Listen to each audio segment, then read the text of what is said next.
आसतु नड़िया चटनी बनवा। नड़िया चटनी बनवाई ପାଇଁ गोटे नड़िया को टिक टिक करकिना काटिदेवा। आउ गोटे गिन्ने 2 चामच बुट डाली को बतुरई देवा।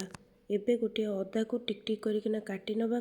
आउ किछि भृसंग पत्र आउ किछि कंचा लंका नवा। एबे गोटे कड़ाई बसैबा। कड़ाई रे गोटे चामच रिफाइन तेल पकेबा। ता देहरे टिके जीरा पकेबा। जीरा फुटी गला परे बतुरे के रखिथिबा बुट डाली को पकेबा। आउ किछि भजा बादाम पकेबा।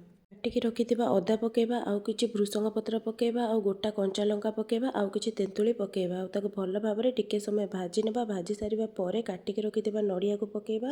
एबे स्वाद अनुसार लुण पकई ताकू टिके समय भाजी दबा। ताकू 5 मिनिट लो फ्लेम रे भाजी दबा। देखंतु पूरा एई परिका हे गला परे ताकू ओल्हेई देकिना ठंडा करि नेबा। ठंडा करि सारिबा परे गोटे ग्राइंडर जार रे देई दबा। सेथिरे पानी देई ताकू भल भाबरे बाटी दबा। देखंतु एई परिका पानिया रखिबे, बेसी पानिया करिवेनी। एबे गोटे कड़ाई बसैबा। सेथिरे गोटे चामच तेल दबा। किछि सोरिष दबा। 2टी सुखिला लंका दबा। आउ किछि भृसंग पत्र दबा। आउ ताकू भल भाबरे भाजी नेबा। भाजी सारी किना सेई जो बाटिके रखिथिबा चटनी रे ताकू छुंको देई दबा। आउ ताकू भल भाबरे गोळेई दबा। एबे मोर रेसिपी प्रस्तुत हो जाइए। आपण मानकु जदि मो वीडियो भल लगे ताहले लाइक करिवे, शेयर करिवे, सब्सक्राइब करिवे। धन्यवाद। राधे राधे।